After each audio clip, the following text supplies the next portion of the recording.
Saludos en el nombre y en el amor de Jesucristo, disfrutando de que estamos bendecidos en Cristo. Y eso para sus hijos es un gran privilegio. Siempre es un privilegio compartir con ustedes de todas las formas posibles, presencial y también a través de este video, con la importancia y la trascendencia de que hay un mismo espíritu que nos une, algo extraordinario y sobrenatural, y con esa alegría de ese espíritu en nosotros es que podemos saludarlos y abrazarlos a la lejanía.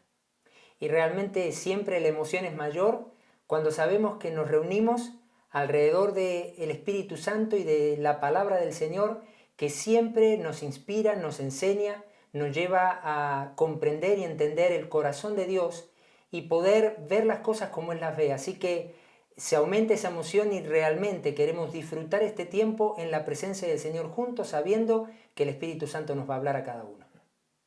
Hemos entendido en el Señor que para cerrar este año como parte de la Iglesia de Jesucristo en este mundo, cada uno de nosotros tengamos la comprensión espiritual adecuada de los tiempos que estamos viviendo, pero además tomemos conciencia de nuestras acciones espirituales. Los que amamos al Señor habitualmente estamos acostumbrados a recibir la palabra y además valoramos la palabra que recibimos. Pero no siempre la palabra que recibimos llega a nosotros de una manera revelada. Quizás llegue impactando nuestros corazones y el impacto puede durar 1, 2, 3 días, algunos días, y no es suficiente, porque el impacto no es revelación. Pero cuando la revelación del Espíritu viene a nuestras vidas, entonces discernimos la palabra, atesoramos la palabra, hacemos carne la palabra y la podemos vivir cada día de nuestra vida. Por eso, nuestra intención y oración al Señor es que lo que vamos a compartir en este video sirva como una guía práctica para cada momento, para cada instante, para toda la vida y para todo tiempo.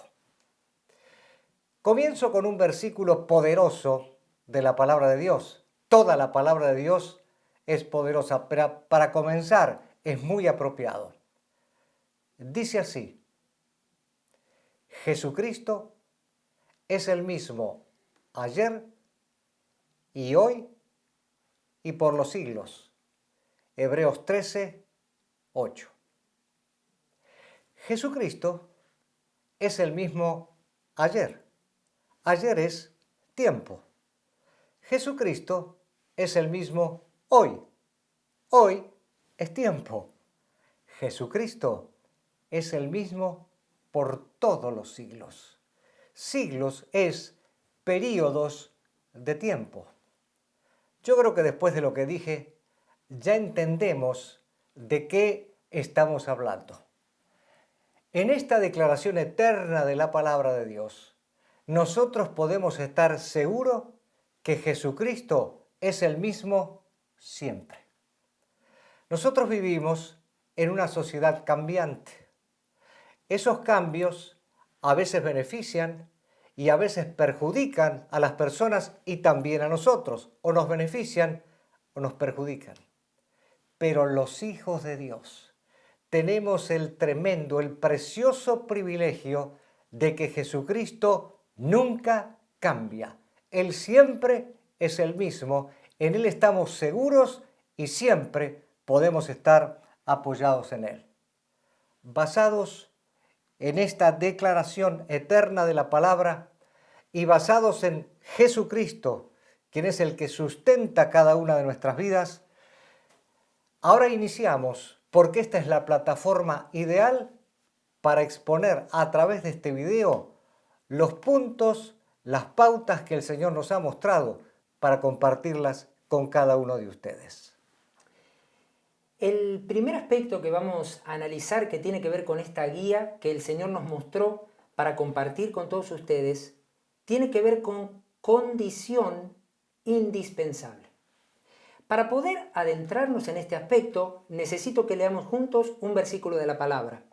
Está en Juan capítulo 15, versículo 7 y dice de esta forma: si permanecen en mí y mis palabras permanecen en ustedes, pidan lo que quieran y se les concederá. Sin duda es un versículo muy interesante porque Jesús nos está mostrando algo que evidentemente para él era sumamente importante.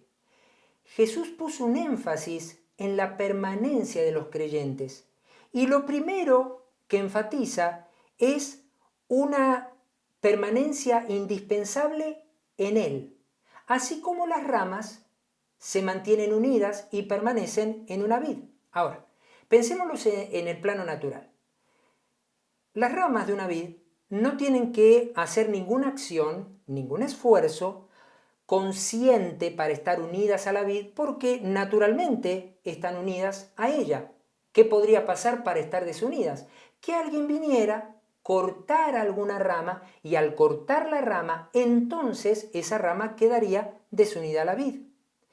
Vayamos ahora al plano espiritual y pensemos en Cristo y en nosotros. Los creyentes somos las ramas que estamos unidos a la vid, es decir, a Jesucristo. ¿Por qué razón? Porque recibimos la nueva naturaleza desde el mismo momento que nacimos de nuevo. Pero hay una diferencia con las ramas naturales. ¿Cuál es? Que a nosotros se nos ordena tener conciencia de que debemos permanecer en la vid. Porque Jesús quiso hacer este énfasis marcado. ¿Qué significa tener conciencia de permanecer en él? Nuestra permanencia no depende de nuestra fuerza, sino de nuestra debilidad e incapacidad. Y esto es extraordinario. Porque así como las ramas naturales se mantienen unidas porque están allí y permanecen, para nosotros esa conciencia no es un asunto de una acción de fuerza de voluntad por estar unidos a la vid.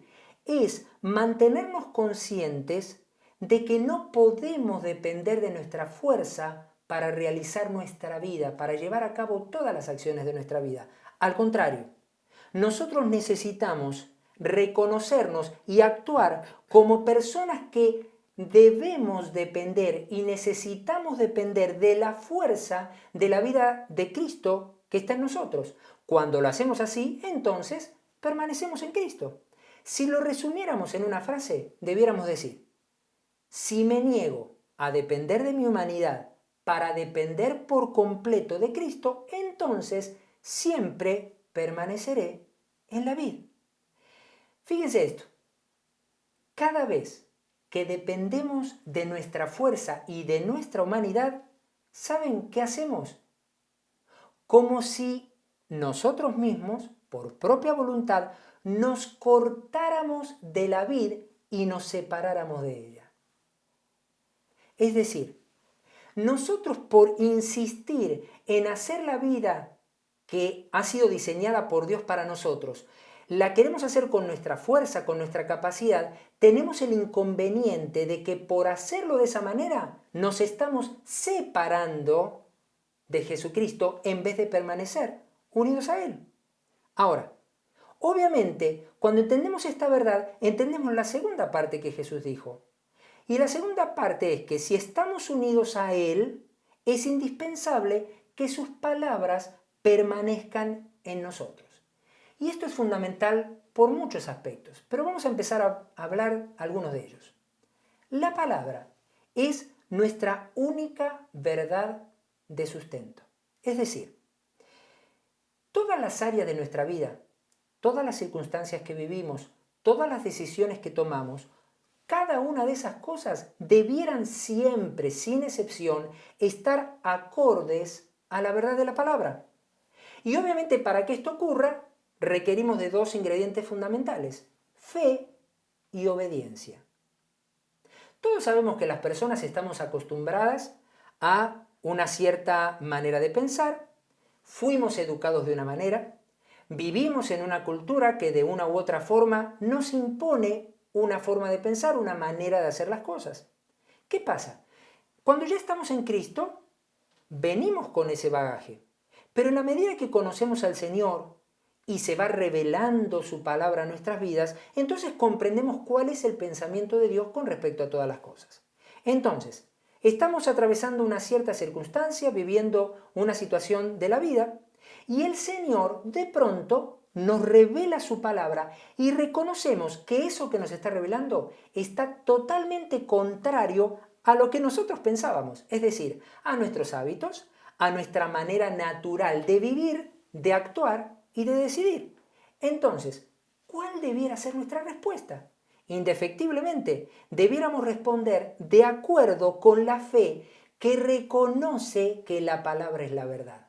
Por eso hablamos como uno de los ingredientes la fe. Es decir, si yo sé que el Señor me está revelando algo, pero por la fuerza de mi mente y de mis pensamientos yo me niego a creer en esa verdad de Dios, no estoy aplicando fe a que esa es la única verdad. No hay otra verdad con respecto a esa circunstancia. No importa lo que yo pensaba antes, a partir de ese momento que el Espíritu me revela la palabra, entonces yo tengo que tener una convicción de que esa es la única verdad y por fe abrazo esa verdad. Cuando lo hago, ¿qué empieza a pasar? Comenzamos a transitar un camino de obediencia a la palabra. ¿Qué significa esto? Que entonces toda idea, todo concepto anterior, todo pensamiento previo que yo hubiera tenido, no importa cuál fuera, yo lo desecho como si nunca hubiera sido parte de mí. ¿Por qué? Porque ahora conozco la única verdad, que es la verdad de Dios, con respecto a esa situación. De esta manera, entonces, la palabra permanece en nosotros y nuestra unión con Cristo nunca se ve ni afectada ni perjudicada bajo ningún concepto. En síntesis, debemos tener una disposición consciente y continua que actúe en dos aspectos. El primero de ellos, desechar los criterios personales y culturales para enfrentar la vida y sus circunstancias. Segundo aspecto, abrazar cada palabra que Dios nos revela a fin de obedecerla por la fe y así las palabras de Cristo permanecerán en nosotros. De este modo, las palabras del Señor se transforman en armas poderosas que nosotros podemos usar para vencer en cualquier situación, no importa qué tipo de situación sea. Es decir, aunque venga un montón de adversidad en nuestra contra, nos sostiene la palabra y por la fe y la obediencia nosotros usamos esa palabra para vencer esa circunstancia y esa adversidad. Y tarde o temprano vamos a obtener el resultado. ¿Cuál va a ser el resultado? Que nos vamos a dar cuenta que las palabras que el Señor nos dijo se hacen palpables, se hacen reales y traen la victoria del Señor en cualquier situación de nuestra vida. Cuando vemos nosotros la relación que existe tan profunda entre permanecer en Cristo y permanecer en la palabra, obviamente surgen preguntas, por lo menos una que es muy natural, muy lógica. Yo y un creyente, cualquiera de nosotros, ¿podemos permanecer en Cristo si no permanecemos en la palabra? Cuando te escuchaba digo, ¿cómo separamos estas cosas? Yo cómo puedo en algún momento decir, bueno, no, yo permanezco en Cristo, pero bueno, a veces en la palabra, uno dice, categóricamente no se puede. No se puede. ¿Por qué? Porque están unidas como está unido un matrimonio cuando el Señor dice, ya no son dos, sino uno. Entonces uno se da cuenta aquí que tiene que tener cuidado de lo siguiente. La Biblia, y ahora vamos a leer algunos pasajes, habla claramente que el objetivo del diablo no es contra el mundo, es contra la iglesia. Al mundo ya lo tiene. Es la iglesia la que le hace guerra, es la iglesia la que se interpone en los planes del diablo. Por lo tanto, los planes del diablo es destruirnos en todos los medios posibles. Eso, por supuesto, ¿qué incluye? Incluye en primera instancia apartarnos de la permanencia en Cristo. Si el diablo en sus estratagemas empieza a lograr debilitar nuestra fe, ¿qué vamos a hacer? Vamos a dejar de apoyarnos en la palabra. Cuando eso ocurre, inmediatamente empieza el temor, empieza la duda, empieza el dolor que nos producen las circunstancias que estamos atravesando. Y cuando estamos bajo fuertes ataques de ese tipo, realmente adversos y uno tras otro, ¿cómo solemos estar? Tristes, confundidos, angustiados, y generalmente el temor tiene un papel protagónico, ¿no? Porque uno piensa muchas cosas y entra temor. En ese estado lo que empezamos a hacer es a comenzar a preocuparnos. Tanto en lo que estamos sufriendo, en lo que estamos atravesando, en lo que nos está pasando. Y eso nos hace pensar, sentir y hablar exclusivamente de las cosas que estamos padeciendo. Hasta parece que olvidamos cuando el apóstol Pablo por el Espíritu le dijo a Timoteo, Timoteo, acuérdate que el Señor no te dio un espíritu de cobardía, no te dio un espíritu de temor. Y pareciera como que el temor es normal. Sí, pero el temor es normal para el hombre en la naturaleza de pecado, pero no para el nuevo hombre. Por eso el Señor dice, no temas, no te di un espíritu para que estés bajo temor y el temor te esté atacando de tal manera que te inutilice. El diablo entonces hace todo lo posible para encerrarnos como si fuera en una celda espiritual donde nos empezamos a sentir muy angustiados y también confundidos. ¿Qué pasa? Nosotros todos sabemos que sin fe no podemos agradar a Dios. Entonces esa es la estratagema del diablo. Te debilito en la fe, porque no puedes encontrar a Dios en la debilidad de la fe. Y entonces cuando eso ocurre vamos a dejar de pensar y hablar según la verdad que es insustituible de Dios. Por eso el Señor, ¿qué nos instruye por la palabra? Vamos a ver 3 pasajes que los conocemos, pero son categóricos y nos tienen que servir como pilares fundamentales para que nunca permitamos que cualquier ataque del diablo debilite nuestra fe y nos encierre en ninguna clase de celda, sino que realmente nosotros tengamos la firmeza de Cristo en cualquier ataque. El primero dice, además de todo esto, tomen el escudo de la fe, con el cual pueden apagar todas las flechas encendidas del maligno. Efesios 6, 16. Segundo pasaje está en Santiago 4, 7 que dice, así que sométanse a Dios, resistan al diablo y él huirá de ustedes. Qué promesa, ¿no? Qué promesa. Qué sencillo. Sométanse a Dios. O sea, nunca dejen de estar bajo el gobierno de Dios en ningún aspecto. Así van a poder resistir al diablo y va a tener que tarde o temprano ¿qué hacer? Va a tener que huir. Tercer pasaje, 1 Pedro 5, 8 y 9 que dice, practiquen el dominio propio y manténganse alerta. Su enemigo el diablo ronda como león rugiente buscando a quien devorar. Resístanlo, manteniéndose firmes en la fe, sabiendo que sus hermanos en todo el mundo están soportando la misma clase de sufrimientos. Quiere decir que pasar por circunstancias, por problemas, por sufrimientos y aún por persecución por Cristo no es algo nuevo.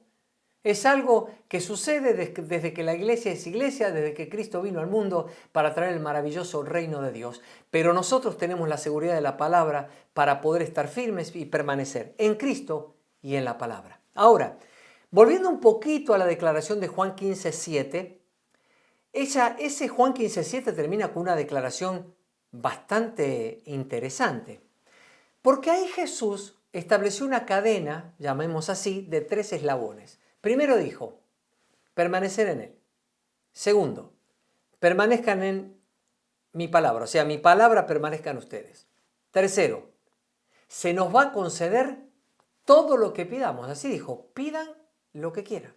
Claro, a simple vista, cuando uno escucha pidan lo que quieran, puede dar de rienda suelta muchos pensamientos, sentimientos, ideas, conceptos de lo que para mí significa lo que quiera es lo que me da la gana. Es decir, todo lo que yo quiera, si yo estoy así, si yo permanezco en Cristo y la palabra permanece en mí, yo voy a pedir lo que quiera y me será hecho. Ahora bien, si nosotros lo pensamos desde esa mente natural, lo que vamos a hacer es estar tergiversando el sentido de las palabras. ¿Por qué?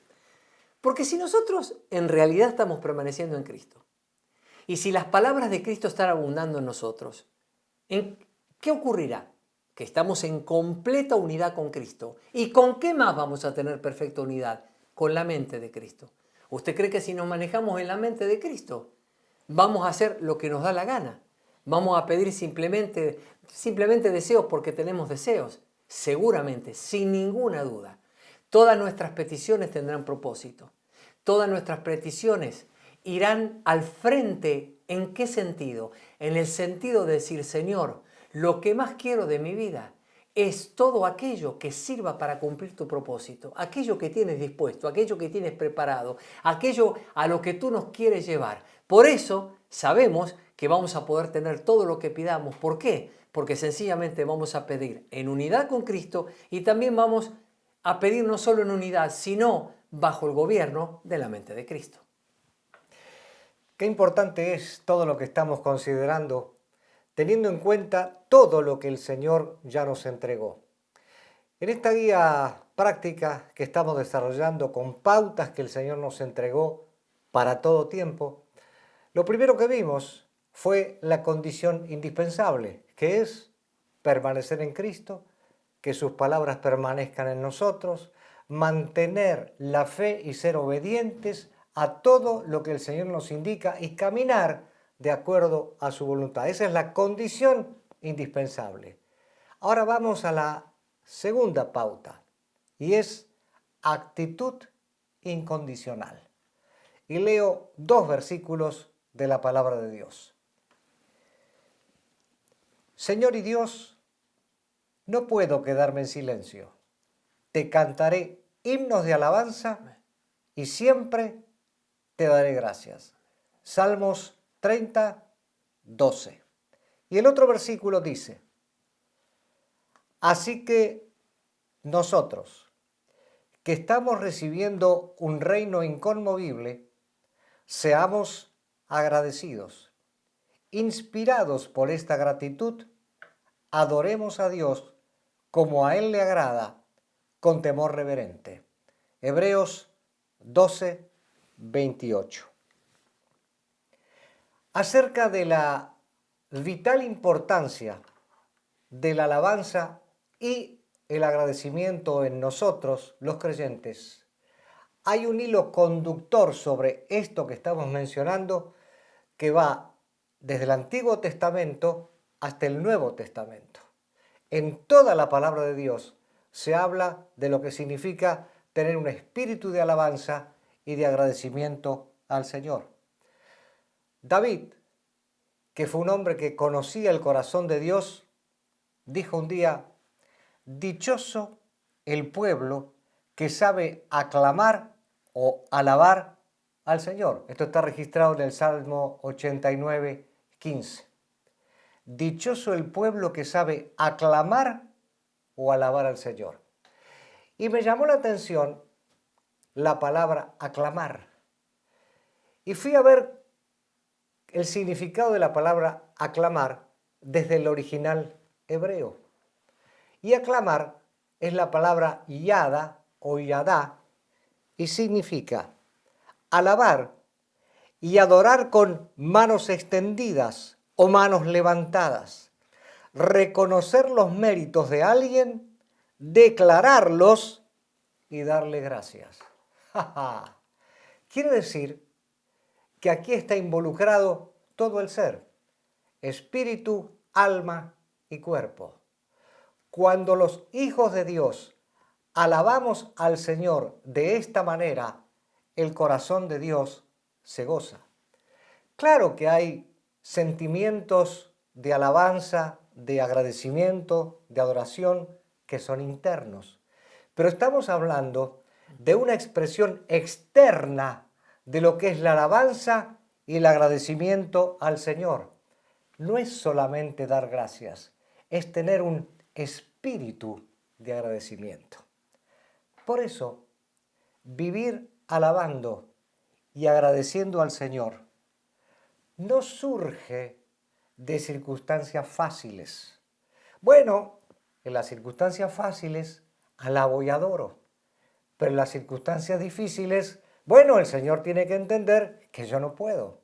No, el Hijo de Dios, el que está parado en el Señor, firme en Él. Tiene como actitud incondicional y para todo tiempo la alabanza, la adoración, el agradecimiento. ¿Por qué? Primero, porque lo estamos reconociendo a Él. Segundo, porque somos sus hijos. Tercero, porque pertenecemos a un reino inconmovible. Nadie puede mover, nadie puede quitar, nadie puede destruir el reino inconmovible de Dios. Y nosotros vivimos en ese reino. Quiere decir entonces que tener al Señor en nuestra vida como el centro de nuestra vida requiere un espíritu de alabanza y adoración. Y cuando con el pueblo de Dios alabamos y adoramos, realmente el Señor se goza.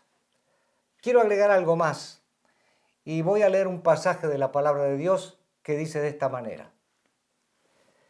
Entonces, la multitud se amotinó contra Pablo y Silas, y los magistrados mandaron que les arrancaran la ropa y los azotaran. Después de darles muchos golpes, los echaron en la cárcel y ordenaron al carcelero que los custodiara con la mayor seguridad. Al recibir tal orden, éste los metió en el calabozo interior y les sujetó los pies en el cepo. A eso de la medianoche, Pablo y Silas se pusieron a orar y a cantar himnos a Dios, y los otros presos los escuchaban. De repente se produjo un terremoto tan fuerte que la cárcel se estremeció hasta sus cimientos. Al instante se abrieron todas las puertas y a los presos se les soltaron las cadenas. Hechos 16, 22 al 26.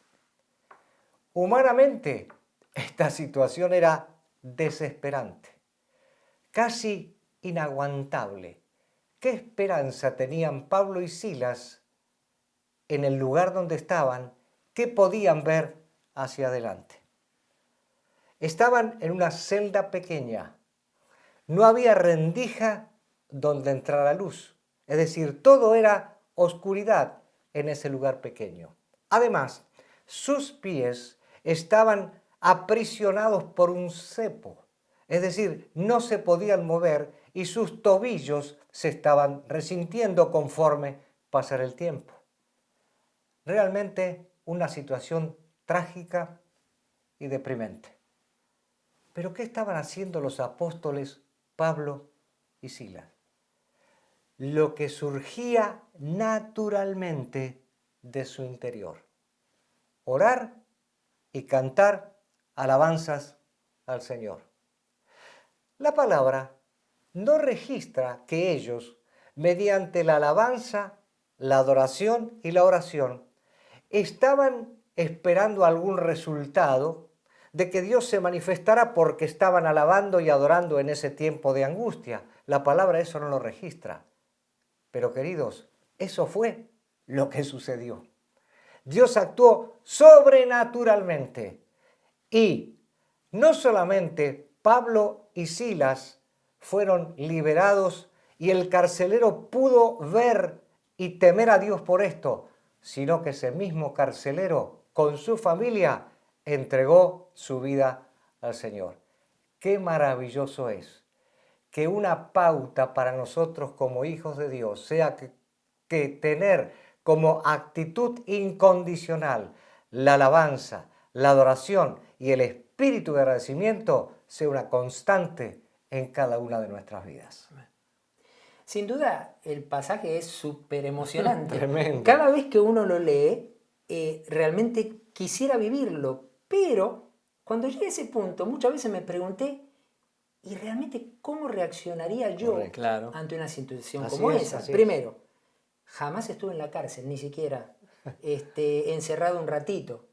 No tengo ni idea lo que se siente. Y si a veces solo me pongo nervioso porque no me acuerdo dónde puse las llaves y las perdí, entonces, ¿cómo reaccionar ante una situación como esa? Por Correcto. eso, algo súper importante que nos enseña la palabra es el efecto de esa alabanza y agradecimiento que nos estabas mostrando, Daniel. el efecto que produce en el ámbito espiritual. Claro. Es decir, nosotros como creyentes nunca podríamos minimizar el poder de Dios manifestado Correcto. cuando sus hijos lo alaban, lo adoran, lo reconocen y le agradecen más allá de las circunstancias. Correcto. Porque eso es lo que pasó. En las peores situaciones, Así es. ellos reaccionaron de esa manera. ¿Y qué ocurrió? El Señor desató su poder. Por lo tanto, debiéramos pensar que cuando nosotros lo hacemos más allá de las circunstancias, debemos esperar la De manifestación verdad. sobrenatural Sí. del poder de Dios a Sí. nuestro favor. Sí, sí, sí. Ahora, hay algunas cosas más que necesitamos ver juntos. Por ejemplo, la fe genuina, ¿de qué surge? Surge de reconocer quién es el Señor independientemente de las circunstancias que se estén viviendo. Antes, cuando Daniel nos compartía, decía que precisamente Pablo y Silas no es que estuvieran esperando una liberación particular, más bien estaban adorando, alabando y agradeciendo al Señor en oración. ¿Por qué razón? Porque reconocían quién es el Señor. Eso es fe genuina involucrada con la alabanza y la oración. Ahora, nos puede surgir una inquietud y una pregunta. Vamos a imaginarnos que Pablo y Silas están en la cárcel, pero no es la primera noche. Ya pasaron muchas noches, tal vez muchos días, tal vez inclusive hasta meses. Pero ellos todas las noches están alabando al Señor, están glorificándolo, están proclamándolo, están orando, están agradeciendo. Muy bien, pero después de tantísimo tiempo no ocurre nada. No hay terremoto, no se abren las celdas, no hay liberación, no pasa nada, absolutamente nada. La pregunta que debemos hacernos es, ¿qué hubieran hecho los apóstoles? ¿Se hubieran desanimado? ¿Habrían dejado de alabar al Señor? ¿Alguno le hubiera dicho al otro, ¿sabes qué? Me parece que esta fórmula de todas las noches estar alabando al Señor y orando y agradeciendo no funciona. Cambiemos de estrategia porque no está pasando nada. Creo que ni ustedes ni nosotros podemos imaginarnos que Pablo o Silas se les hubiera siquiera ocurrido una idea como esa. ¿Por qué razón? Porque mantener un espíritu de alabanza y agradecimiento para ellos no dependía de las circunstancias tan terribles que estaban viviendo, sino que reconocían al Señor como el todo de sus vidas y lo reconocían por vida o por muerte. No estaba en juego su bienestar, estaba en juego el reconocimiento del Señor y el amor de ellos hacia el Señor sabiendo quién era Cristo para sus vidas. Ellos pertenecían por completo al Señor. Tenían la seguridad de que en toda situación estaban en las manos del Señor y que sus vidas dependían solo de Él. Ahora bien, algo más que es importante analizar, que este caso particular que leímos y que estamos viendo, corresponde a un sufrimiento por Cristo y por el Evangelio. Es decir, ellos estaban en esa celda fría, oscura y encerrada, no porque hicieron algo malo. Estaban allí por anunciar a Cristo, por proclamar quién era el Señor y la salvación que venía de Él. Es decir, ellos eran conscientes que podían llegar a perder sus vidas o entregarlas hasta la muerte porque Jesús ya había advertido que eso podía pasar. Pero hay muchas circunstancias para nosotros que ni siquiera tienen una relación con un sufrimiento por Cristo, por el Evangelio, sino que son cosas por las que sufrimos como cualquier otro ser humano podría sufrir. Por ejemplo, enfermedad, dolor de algún tipo, angustia, falta de dinero o problemas en la economía, y podríamos mencionar muchas más. Ahora, el Señor, todos sabemos que ha dejado en su palabra promesas concretas, específicas, que pueden suplir cualquier situación que nosotros estemos viviendo. Es decir, la palabra está llena de promesas de Dios, de cómo Él va a actuar según la circunstancia que estemos viviendo. Ahora, nosotros debemos esperar y debemos creer que vamos a experimentar esas promesas. Es decir, yo no puedo pensar que el Señor se encargó por el Espíritu dejar plasmada una promesa en la palabra para que entonces yo la lea y diga, qué bonita esta promesa, pero no creo que jamás se vaya a cumplir en mi vida. Eso sería una locura. Si Dios ha prometido algo, Dios lo va a cumplir. Por eso la palabra dice que todas las promesas de Dios en Cristo, ¿qué son? Un sí y un amén. Pero veamos un poquito más allá. Si nosotros nos movemos, déjenme decirlo así, con una fe fabricada. ¿Cómo actúa la fe fabricada? La fe fabricada es la que alaba y agradece porque leyó el pasaje de Pablo y Silas. Entonces dice, nosotros esperamos recibir una promesa divina y que Dios se mueva. Y esa fe fabricada solamente alaba y agradece porque espera recibir algo a cambio. Entonces, pasa el tiempo y Dios pareciera que se sentó, se cruzó de brazos y no responde. Y la promesa no llega. ¿Qué va a ocurrir con la fe fabricada? Se viene abajo. Y nuestra reacción va a ser, esto no funciona. Por lo tanto, cambiamos la alabanza y el agradecimiento, que parecían muy reales, por queja, por frustración, por desesperación y por palabras que no tienen nada que ver con la voluntad de Dios. Pensemos ahora entonces, inspirados por lo que ocurrió con Pablo y Silas, cómo actúa la fe genuina. La fe genuina se mantiene firme y sin cambios antes, durante y después de cualquier proceso de una circunstancia que debamos atravesar. No importa lo difícil que sea. Por lo tanto, cuando la fe genuina se mantiene porque reconoce al Señor, confía en Él y cree en Él, allí es donde siempre estarán presentes de una forma natural porque surgen del interior, ya sea la alabanza como el agradecimiento. Eso es lo que debe inspirar nuestras vidas de una forma particular. Mientras hablabas de esto, voy a poner un ejemplo muy natural, pero recuerdo lo que pasó hace poquitos días que yo se los comenté. En Italia, en un hospital, un muchachito, un jovencito, 10 u 11 años, no recuerdo bien la nota, no quiero decir cosas que no están en la nota, fue operado de algo de gravedad, pero hicieron un experimento y pusieron en el quirófano un piano de cola. Y entonces uno de los doctores empezó a tocar el piano con la música, muy bonita música se escuchaba, que al niño lo atrapaba, le gustaba. La nota dice que cuando el niño despertó no solo funcionó mucho mejor la operación, la calidad de la operación fue mejor, sino que el niño en momentos de la operación dormido sonreía, escuchando la música. Y estamos hablando de música, quiero decir, estoy hablando de un ámbito natural. Así es. Cuando hablamos de alabanza y oración, estamos hablando de mucho más que música. Estamos hablando de un ámbito sobrenatural. ¿Cuánto más no hará si nos están mostrando que en lo científico nos demuestran que mejora aún la capacidad para una operación de un niño? Extraordinario, me parece extraordinario. Bien, vamos al tercer punto de esta guía práctica para la vida cotidiana. Y es provisión sobrenatural. Vamos a ir a un pasaje de la Escritura sobre un tema central de la iglesia. Vamos a 1 Corintios 11, 23 al 26, que dice así.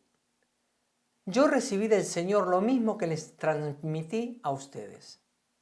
Que el Señor Jesús, la noche en que fue traicionado, tomó pan y, después de dar gracias, lo partió y dijo, este pan es mi cuerpo que por ustedes entrego. Hagan esto en memoria de mí. De la misma manera, después de cenar, tomó la copa y dijo, esta copa es el nuevo pacto en mi sangre. Hagan esto cada vez que beban de ella en memoria de mí.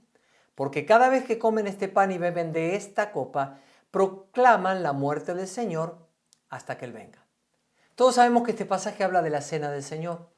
Sabemos también que la cena la estableció el mismo Cristo en la última cena de Pascua que Él comió antes de ser crucificado. Ahora, lo que tenemos que redescubrir es el significado y la profundidad espiritual, la centralidad que tiene la iglesia para Dios, por lo cual la colocó como central en la iglesia. Obviamente, como este es un tema que hay que desarrollar ampliamente, no lo vamos a hacer en este video. Vamos a dedicar un video para ampliar con mayor profundidad todo lo que tiene que ver con los principios relacionados con la cena. Pero aquí vamos a hablar de algunos puntos fundamentales sobre la cena del Señor. Cuando el Señor la estableció, la cena, 2 veces dijo algo importante. Tomó el pan y dijo, hágalo en memoria de mí. Después tomó la copa y dijo, hágalo en memoria de mí. Cuando el Señor dice algo 2 veces, significa que es demasiado trascendente y demasiado importante. Sabemos que anunciamos la muerte del Señor hasta que el Señor regrese cuando participamos de la cena. Pero también significa que este mandato lo celebramos exclusivamente para el Señor. Lo celebramos exclusivamente en honor, en agradecimiento al Señor y a todo lo que Él estuvo dispuesto a sufrir por redimirnos, para tocarnos a nosotros, salvarnos y darnos vida. Ahora bien, quiero detenerme un poco en esa palabra traducida como memoria, porque cuando escuchamos la palabra memoria para nosotros es simple, es una palabra que significa vamos a hacer un recordatorio del hecho histórico de lo que ocurrió con Jesús. Para diferenciar esta palabra y entenderla, que no es igual a esa idea de recordatorio, voy a poner el ejemplo de la mujer que vino con un frasco de alabastro muy fino que tenía perfume dentro, lo derramó sobre Jesús y ya conocemos la escena. Ahí también Jesús dijo que donde se predicara el Evangelio se iba a hablar de esta escena para memoria de ella. Pero esa memoria no es la misma memoria que está hablando acá Corintios. La memoria de la mujer es simplemente un recordatorio para mantener vivo el recuerdo de lo que ella hizo. Pero en Corintios no. En Corintios es muy diferente. No se trata de un simple memorial, un simple recordatorio de Jesús, una acción sentimental dirigida hacia Él por todo lo que sufrió, no. Es un término bien profundo, es un término fuerte. La idea del término es traer al presente. Lo voy a explicar. Es decir, no se trata del hecho histórico de la cruz que debemos recordar, no. Al participar de la cena, escuche bien, traemos a Jesús y traemos a su sufrimiento a este mismo momento, como si todo eso estuviera sucediendo ante nuestros ojos. Es como si ante sus ojos lo estuvieran latigando, lo estuvieran golpeando, lo estuvieran escupiendo, lo estuvieran llevando hacia la cruz, lo estuvieran clavando ante nuestros ojos. Esa es la idea fuerte de esta frase.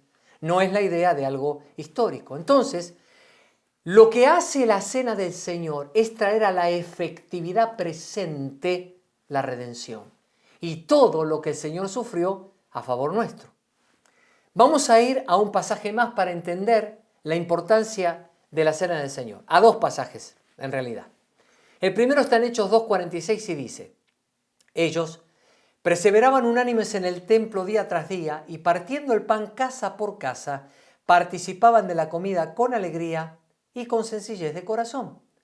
El segundo pasaje bíblico está en Hechos 27 y dice, el primer día de la semana, reunidos los discípulos para partir el pan, Pablo les enseñaba habiendo de salir al día siguiente y alargó el discurso hasta la medianoche.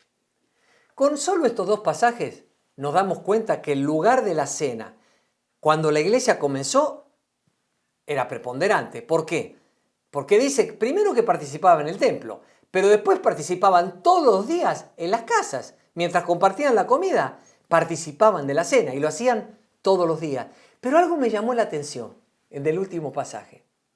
Dice que se habían reunido el primer día de la semana, el domingo, ¿y qué dice? Para partir el pan. ¿Saben por qué me llamó la atención? Porque dice que el que iba a enseñar esa noche la palabra era Pablo. Si eso hubiera sucedido el día de hoy y Pablo viniera a predicar ahora, qué tremendo, ¿no? ¿Sobre qué estaría nuestra énfasis? ¿Sobre Pablo y su predicación o sobre que vamos a participar de la cena? Todos diríamos, hermano, sobre Pablo y su predicación. La Biblia dice lo contrario. ¿Para qué se reunieron? Para partir el pan. Ahí está la centralidad. Luego Pablo les predicó toda la noche como vamos a hacer en este video. No va a ser para tanto. Pero la centralidad era la cena. Sí, Pablo iba a predicar, el apóstol iba a traer revelación, pero la importancia era la cena. Entonces, ¿por qué las Escrituras hacen un énfasis tan marcados en la cena? Porque ella es la provisión sobrenatural de la vida de Cristo para la iglesia. Toda la provisión sobrenatural de Cristo la tenemos cuando comemos efectivamente de la cena.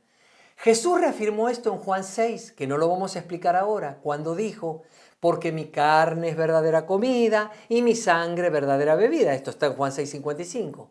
Y entonces la pregunta es, ¿cuándo nosotros comemos o bebemos a Cristo, según lo que dijo aquí Jesús registrado en Juan? Exclusivamente al participar de la cena.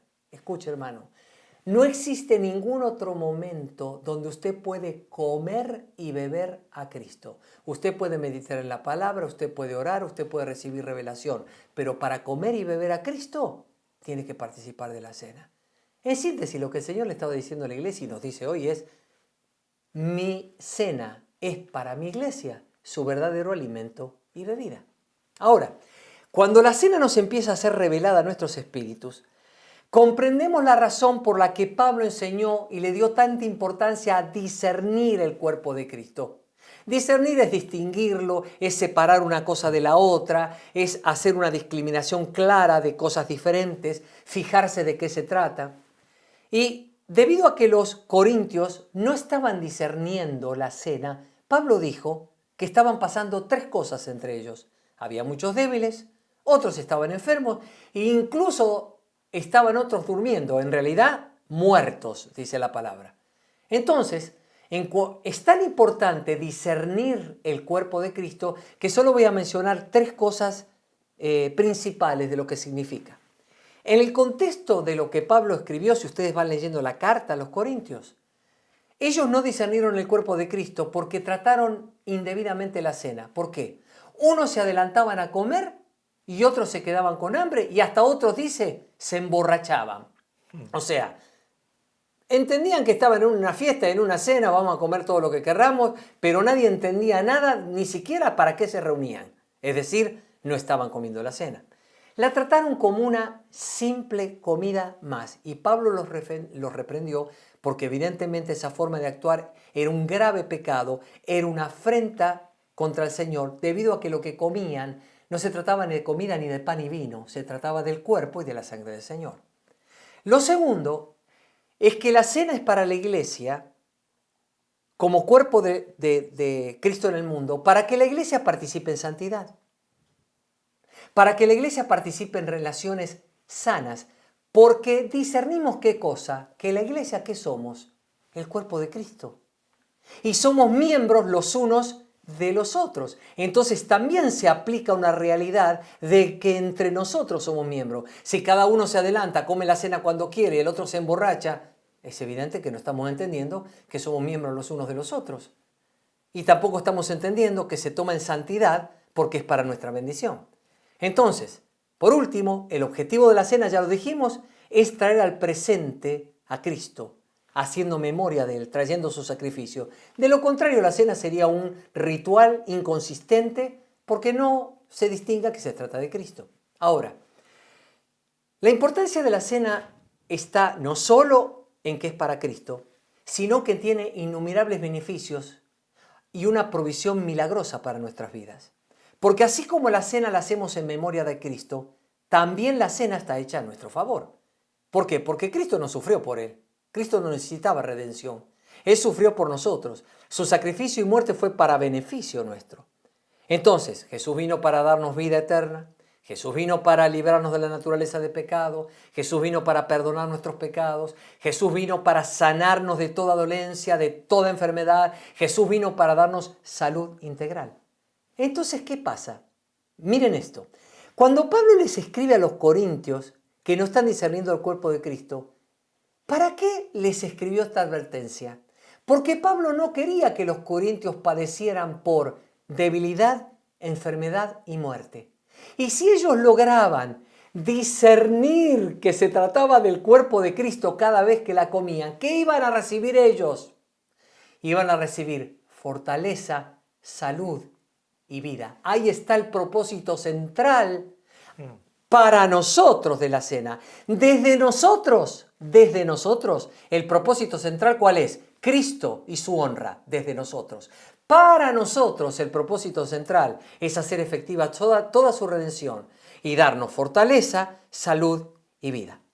Con esta idea en mente, Nosotros le estamos animando a través de esta guía a celebrar la cena del Señor en sus casas tiempo, tiempo, tiempo, es decir, seguidamente. Esto lo pueden hacer periódicamente, esto lo pueden hacer todos los días, en familia, pero también hay personas que viven solas. Si vives solo, también puedes tomar la cena del Señor, porque el Señor la va a tomar en cuenta que tú lo haces. Claro, si puedes estar con alguien más, es mucho mejor, por lo menos dos. El Señor está en medio nuestro, pero aún si eso ocurriera, está bien. Y aún más si tenemos enfermos. Si en tu casa hay alguien enfermo, si en la congregación hay personas enfermas, con mucho más razón tomemos la cena. ¿Por qué? Porque vamos a recibir la fortaleza, la salud y la vida que provienen de ella. Entonces, para entenderlo, por último, vamos a reafirmar lo que dijimos en el principio. Al participar de la cena, ¿qué es lo que tenemos presente? ¿Nuestro objetivo cuál es? Primordialmente es el Salvador y no tan solo recibir salvación.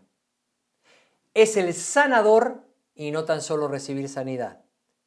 Es el que bendice y no tan solo recibir bendición. Creo que con estas pocas pautas vamos a disfrutar y a tener impresionantes testimonios de lo que sucedió cuando participamos de la cena, discerniendo y entendiendo lo que ella significa para nosotros. Cuánta profundidad tenemos en la provisión del Señor, ¿verdad? Así Wow. es.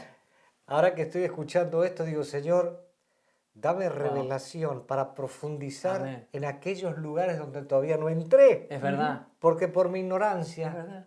no los estoy disfrutando, no los estoy apropiando. Así es. Y esto que digo para mí, lo digo para todos aquellos Claro, que están viendo es así. esto, pero agradecemos al Señor Así es. por esto que nos está dando. Amén.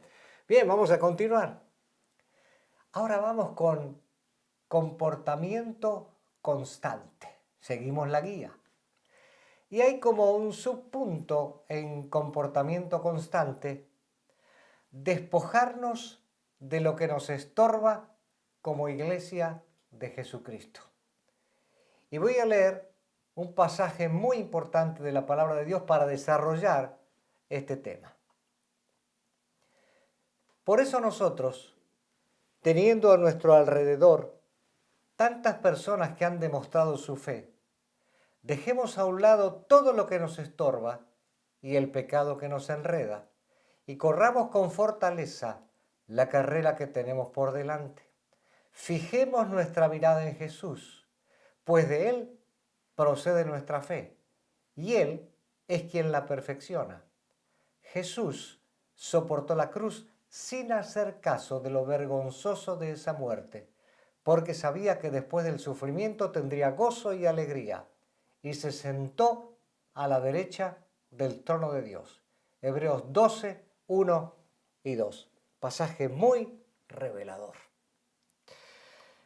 Cuando la palabra de Dios hace referencia a estas personas que demostraron su fe, no los describe como personas que vivieron vidas fáciles o vidas cómodas. Por el contrario, aquellos hermanos nuestros muy antiguos sufrieron por causa de su convicción de fe, sufrieron por el Señor muchísimas adversidades. Fueron perseguidos, fueron maltratados, fueron azotados, fueron apresados, anduvieron divagando por montes, por montañas, aún escondidos en cavernas y en cuevas. Pero ellos tenían algo claro, en quién habían depositado su fe. Perseveraban. ¿Por qué? Por la fe que estaba vigente permanentemente en cada uno de ellos. Por esta razón son llamados testigos y no espectadores, ya que ellos no tuvieron ningún inconveniente, nada los estorbó para seguir adelante en esta carrera.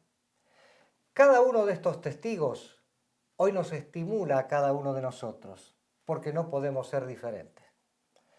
La meta no es una línea de llegada. La meta para nosotros es Cristo y ser semejantes, conformes a la imagen de su Hijo. no depende de un entrenamiento como hace un atleta que se entrena para correr una carrera que empieza y termina. Nosotros, la meta nuestra es fijar nuestra mirada en Jesús, porque finalmente la meta final es conocerlo a Él íntimamente, tal cual Pablo lo expresa muy claramente en Filipenses. Entonces, cuando corremos esta carrera, nosotros tenemos algo muy claro. Nada nos debe estorbar. Cualquier estorbo debe desaparecer porque nos molesta. Y voy a hacer un ejemplo muy gráfico tomado de lo natural. Supongamos que un atleta va a correr una carrera de 100 metros, digamos. Se viste con la ropa más liviana que tiene.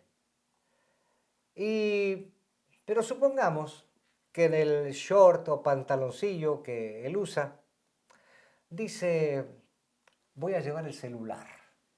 Porque mientras corro la carrera, quizá alguno me llame, bueno, y lo puedo atender. O en el otro bolsillo dice, bueno, voy a llevar alguna fruta, porque a lo mejor en el camino tengo necesidad de comer algo, de tener mayor energía, y hasta en su mano puede llevar algún caramelo, algún dulce por si le hace falta glucosa. Claro, yo sé, ustedes se están riendo en este momento. ¿Por qué un corredor consciente no hace eso? Porque eso le estorba, le pone peso a la carrera y no va a terminar. Por eso ni va a atender el celular, ni va a comer fruta, ni va a comer ningún caramelo. Es decir, tiene la mirada en la meta. Hermanos nuestros, nuestra meta es Cristo. La mirada tiene que ser puesta en Él, sin nada que nos estorbe. Podríamos hacer una lista de cuántas cosas nos estorban, ¿verdad? Y en el momento que estoy hablando, cada uno de nosotros, cada uno de ustedes, está pensando, este es mi estorbo, este es mi estorbo, este es mi estorbo. Bueno, ¿estorbo qué es? Todo aquello que nos desvía en la carrera de la meta que tenemos, que es Cristo, que es llegarlo a conocer a Él íntimamente. Todo estorbo, entonces, debe ser quitado. Aún más, el pasaje menciona otra clase de estorbo, que es el pecado que nos enreda. Pecado en este caso es errar el blanco. Y lo que pretende el enemigo y las cosas que nos desvían es que quitemos la mirada de Jesús.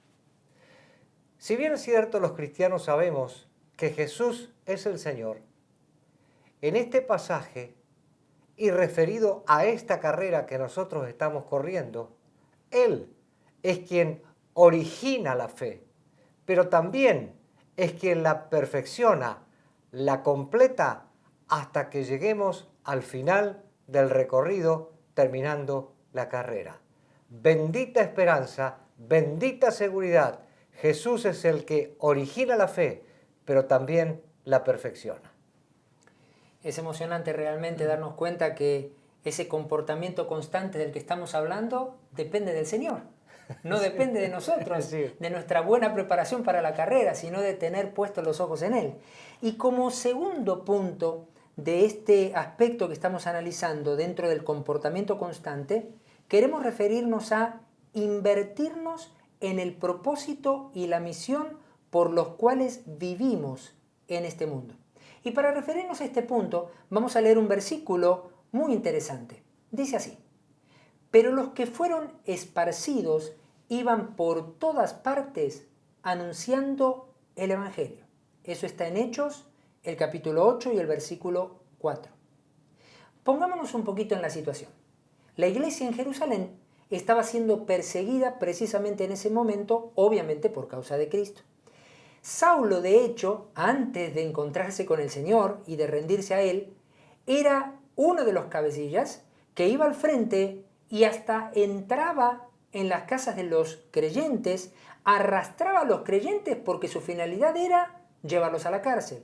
Muchos otros cristianos se vieron obligados a irse a otras regiones, a otras ciudades, huyendo de la persecución del momento. Sin duda, por supuesto que era una situación extremadamente difícil de superar, porque imaginemos que viviendo en Jerusalén ya tenían una vida hecha allí, ahora tenían que abandonar de pronto su lugar y tenían que dejar todo atrás, llegar a un nuevo lugar y empezar prácticamente de cero nuevamente. Ahora, lo relevante en medio de esta situación difícil es que la palabra no menciona en ningún momento que los hermanos estuvieran deprimidos o que estuvieran angustiados porque de pronto estaban siendo perseguidos y tenían que abandonar su lugar de origen. Al contrario, dice la palabra, lo que sí enfatiza la palabra es que se encontraban predicando el Evangelio con poder en todo lugar al que se dirigían. Es extraordinario darnos cuenta que no hubo ninguna cosa externa que tuviera la capacidad de estorbarlos o desenfocarlos de tener sus ojos puestos en Jesús. Y en este caso, de un propósito y de una misión concreta. ¿Cuál era? Anunciar a Cristo y su evangelio de salud. Hay algo que es evidente. Cuando se invierte la vida en Jesús, enfocados en un propósito divino y enfocados en una misión celestial como es esta, de anunciar a Cristo, el estilo de vida siempre va a ser completamente diferente al del mundo, por una razón básica, fundamental, y es que los intereses de los creyentes que están claros en este propósito y en esta misión no están en las cosas de la tierra. La gente vive hoy enfocada con sus asuntos en la tierra y queriendo mejores cosas para la tierra, pero los creyentes no tienen esos intereses. Los intereses de los creyentes están en el cielo, en los intereses del Señor. Por eso, debemos entender esto.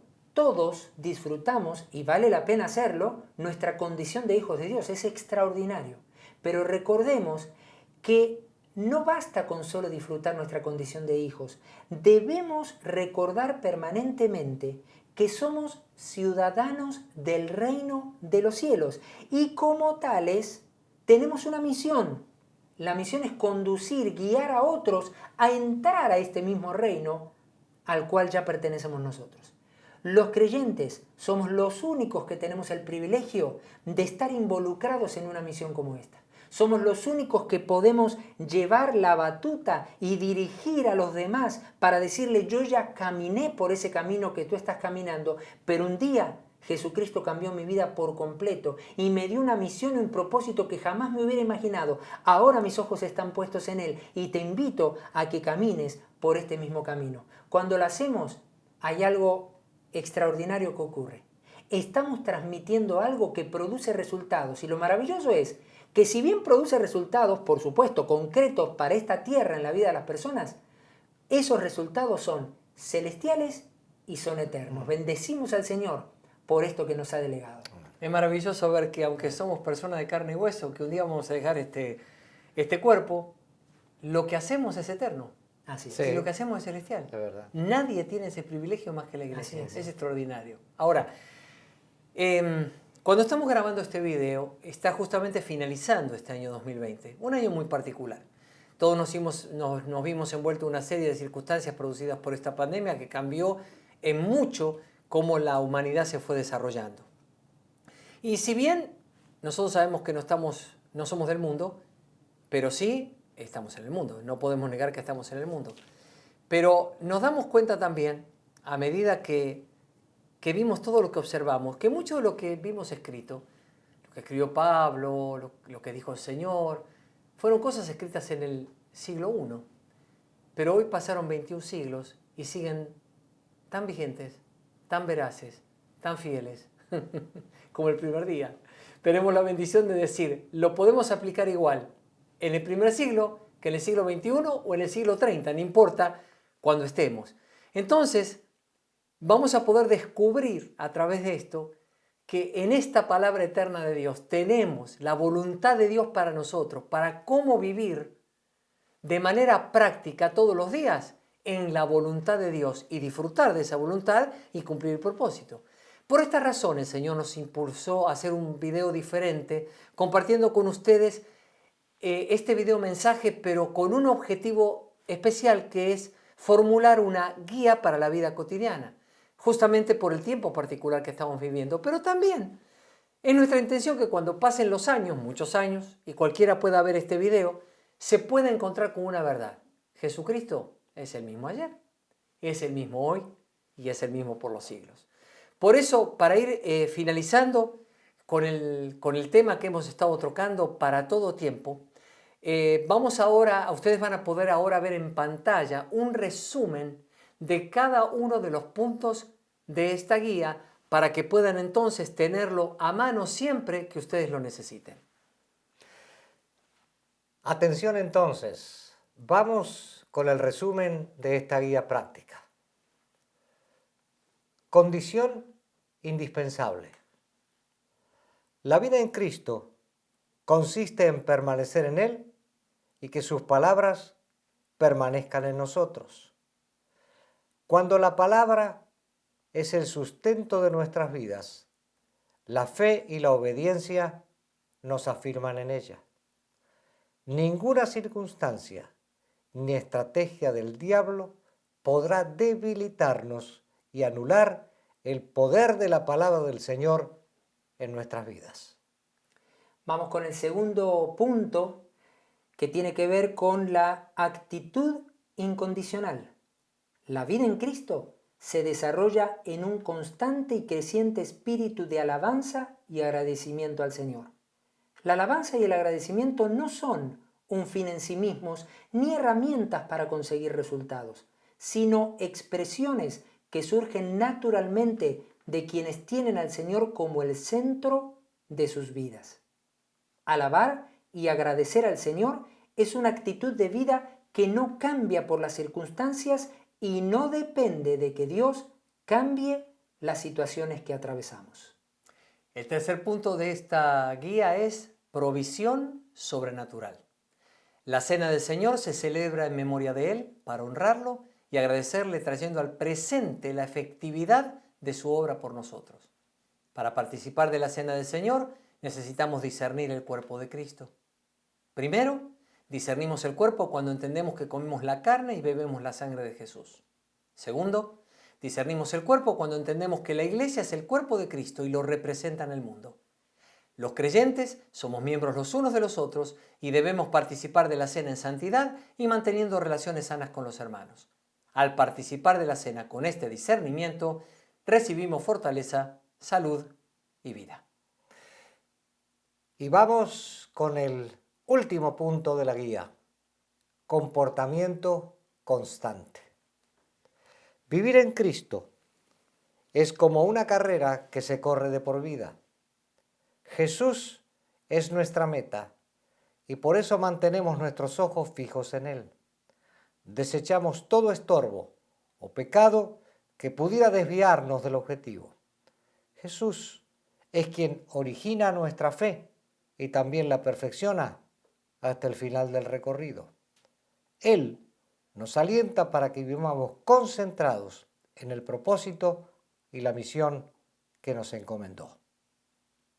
Qué privilegio extraordinario tenemos de compartir esta guía que el Señor puso en nuestro corazón y en nuestro espíritu para que sirva como un sello para la iglesia de Cristo. Señor, así sea. Y queremos invitarlos a todos a unirnos en oración. Sí.